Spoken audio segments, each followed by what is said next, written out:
गुणिले 3 3 चा पाडा किती बरं म्हणलो आपण 4 3 चौक किती आलं 8 तसंच 5 गुणिले 6 6 चा पाडा किती बरं 5 6 पंचे 30 तसंच 9 गुणिले 8 8 चा पाडा किती बरं पडतंय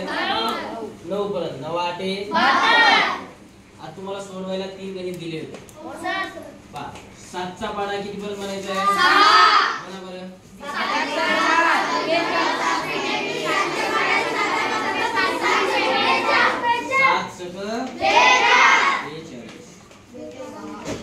आता तुझं उत्तर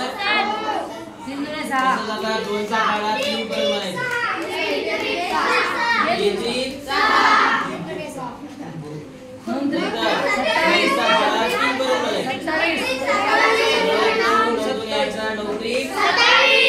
27 2 वर 7